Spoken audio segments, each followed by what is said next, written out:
आखिरकार लगी कोर्ट की फटकार और कोर्ट ने कहा कि संवैधानिक मर्यादा का पालन करे सरकार और अगली तारीख तक पूरा विवरण और एक कार्य योजना रिकॉर्ड मिलाए सरकार। जी हाँ मित्रों, नमस्कार। मैं जलत सिंह एक नए ब्लॉग में आप सभी का स्वागत करता हूं, अभिनंदन करता हूं और वंदन करता हूं।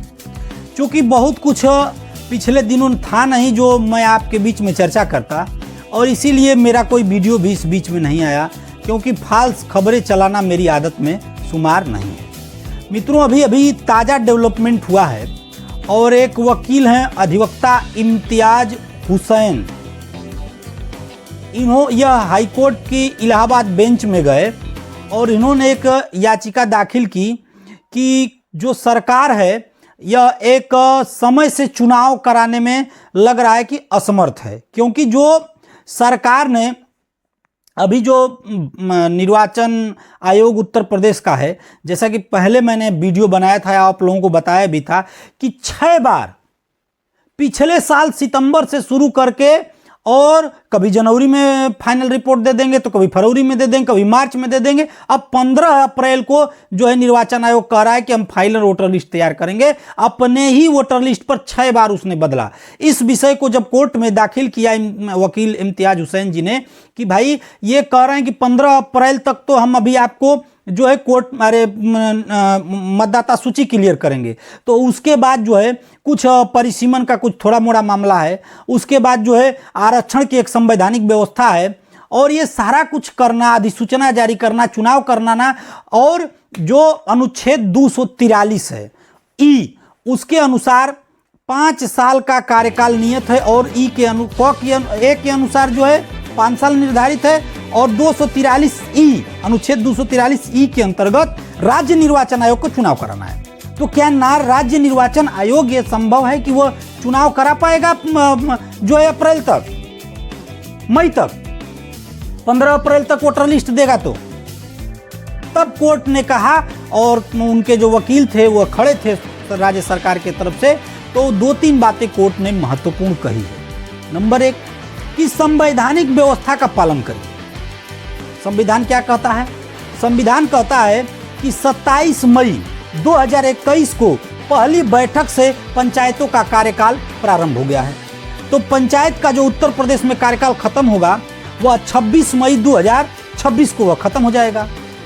तो उससे पहले आपको पंचायत चुनाव किसी भी कीमत पे करा देना चाहिए, यह संवैधानिक व्यवस्था कहती है। तो एक चीज उन्होंने ये कहा। दूसरा कहा कि आप जो है अगली तारीख तक, जो 25 मार्च को अगली तारीख है, आप एक जो है विस्तृत जो है कार्य योजना लेकर आइए कि कैसे आप समय से संवैधानिक व्यवस्था के तहत चुनाव करा पाएंगे, इसका एक विवरण लेकर आइए।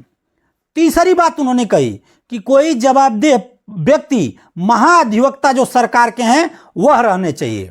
और चौथी बात कोर्ट ने कही कि चुनाव कराना उत्तर प्रदेश निर्वाचन आयोग का काम है, उत्तर प्रदेश सरकार का काम नहीं है। और पिछली बार जो है लाला पटेल के मामले में जब सरकार चुनाव कराने के मामले गई थी, तो लाला पटेल का जो केस है उसको विस्तृत आप पढ़ सकते हैं। उसमें कोर्ट ने स्पष्ट करके सरकार से जो चुनाव कराने का अधिकार था या जो करने का मामला बना रही थी उसको खारिज करते हुए उत्तर प्रदेश निर्वाचन आयोग को वो पूरा दे दिया था।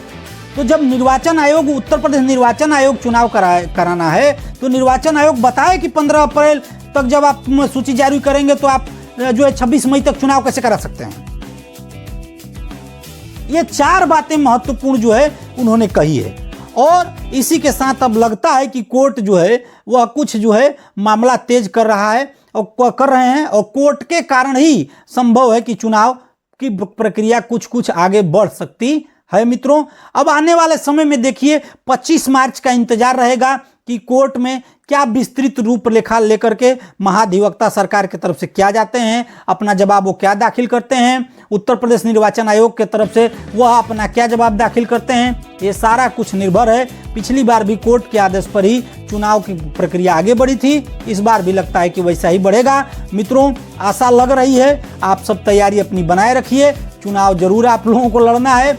और एक बात मैं शुरू से कहते आ रहा हूँ, और ये जान लीजिए कि मैं भी ये पहले से कह रहा था कि जो है 26 मई तक किसी भी कीमत पर चुनाव संभव नहीं है। सरकार की उदासीनता ये बता रही है, निर्वाचन आयोग की उदासीनता ये बता रही है।